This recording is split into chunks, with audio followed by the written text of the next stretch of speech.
The Gilded Oak Hall was more than a venue. It was a statement of historical dominance. Located in the heart of the city's financial district, the room boasted hand-carved mahogany panels that reached toward a 40-foot ceiling.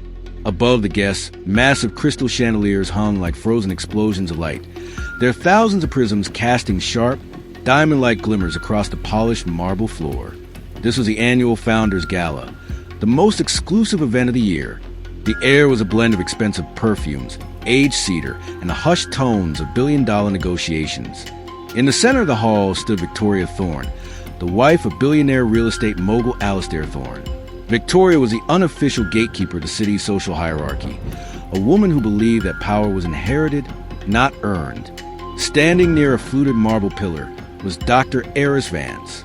Aris was dressed in a floor-length gown of midnight blue velvet, her hair styled in a regal architectural updo. She carried no purse, only a slim digital tablet tucked under her arm. Aris was the CEO of Horizon Tech, a firm currently positioned to sign a $2.4 billion infrastructure contract with Alistair Thorne's conglomerate. However, Victoria Thorne didn't know that. To Victoria, Aris was simply a new face who hadn't been properly vetted by her social circle. We want to take a quick moment to thank you for your support, love, and kindness. We wouldn't have come this far without you. Subscribing is one of the best ways you can help us. It's quick, free, and allows us to continue to bring you great content. Your support means everything. Let's keep this channel growing collectively. Where are you watching from? Drop your city and country in the comments below. Thank you very much. Now, let's get back to the story. I don't remember seeing your name on the legacy list, Victoria said, her voice cutting through the soft violin music. She stepped into Aris's path, a glass of dark, vintage Bordeaux in her hand. The volunteer coordinators usually wear badges, dear. Are you lost? The social jury, a group of CEOs and their spouses in silken wool, slowly turned their heads. They didn't stop their conversations entirely, but their voices dipped, creating a pocket of expectant silence.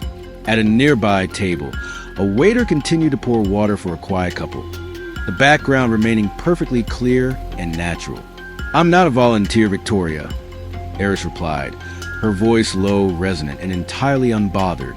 I'm Dr. Aris Vance. I'm here to finalize the Horizon integration with your husband's firm. Victoria's eyes narrowed. The idea that this woman was a titan her husband had been praising for months was an affront to her worldview. She saw the quiet authority in Aris's eyes and felt a surge of petty, defensive malice. My husband meets with many people, Victoria sneered, stepping closer until the scent of her expensive wine was overpowering. But he doesn't sign billion-dollar deals with people who look like they've just walked off a diversity brochure. You're a placeholder, Dr. Vance. A PR stunt. Aris didn't move. The $2.4 billion contract on your husband's desk says otherwise. Perhaps you should spend less time on the legacy list and more time on the ledger. The insult hit Victoria like a physical blow. In a moment of blind, inherited rage, she didn't use words. She used the only weapon she had in her hand. With a sharp, deliberate flick, Victoria emptied her glass. The dark red wine surged through the air, splashing across the midnight blue velvet of Aris's gown and staining her skin. The liquid dripped onto marble floor, a visceral, dark mark in the center of the pristine hall. The room froze. Even the massive chandeliers seemed to dim in the sudden tension. "Oh, look at that!" Victoria whispered, her face twisted into a triumphant, ugly smile. "Now you look exactly like the mess you are." Security. Two white security guards in tailored black suits stepped out from between the mahogany pillars. They didn't ask questions. They saw a black woman covered in wine and a billionaire's wife pointing a finger. "Ma'am, you need to leave," the lead guard said, his voice a gravelly rumble. He reached for Aris's arm, his gloved hand closing in on the velvet. Aris didn't pull away.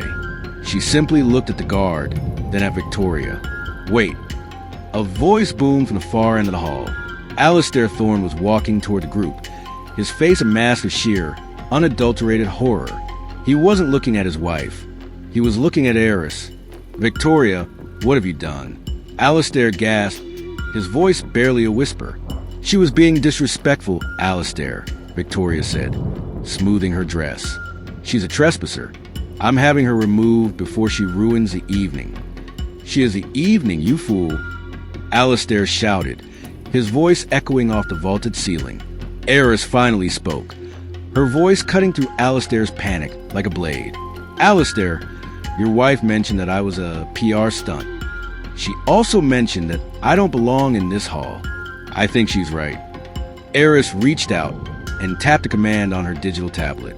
Suddenly, the large projection screens at the end of the hall, meant to show the Thorne Group's yearly achievements, flickered, but it wasn't a corporate video that appeared. It was a high-definition, live-angle shot of the last 60 seconds.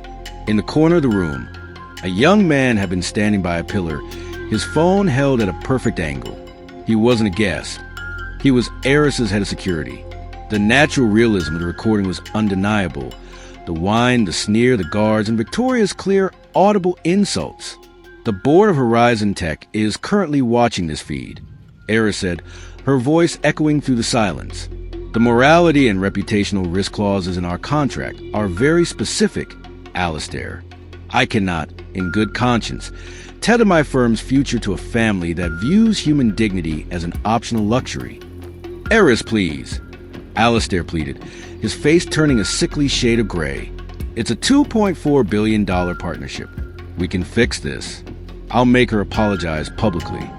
"An apology is just words, Alistair. The wine is a fact," Aris replied. She looked at the tablet one last time. "The contract has been voided. The digital signature was retracted 10 seconds ago. Horizon Tech is officially moving our partnership to your primary competitor, the Sterling Group." The social jury gasped. The sound of 100 phones hitting the pockets of the elites followed. The news of the $2.4 billion collapse was already hitting the pre-market wires. Alistair Thorne had just lost a third of his company's projected value because of a glass of wine. Aris turned to the two white security guards, who were now standing frozen, their hands dropping from her sleeves as if they had been burned. "Get your hands off me." Elena shrieked, her voice echoing pathetically against the massive chandeliers. But the guards didn't stop. They led her through the center of the ballroom, past the silent, terrified members of her circle who were too busy trying to save their own fortunes to look her in the eye. As Elena was led out into the cold night, Naomi walked to the center of the room. She picked up a fresh glass of water from a passing tray and took a calm, measured sip. "Julian," she said, "call the auditors. I want the sterling keys on my desk by 8 a.m. The solstice room remained beautiful. The chandeliers still sparkled and the mahogany still glowed.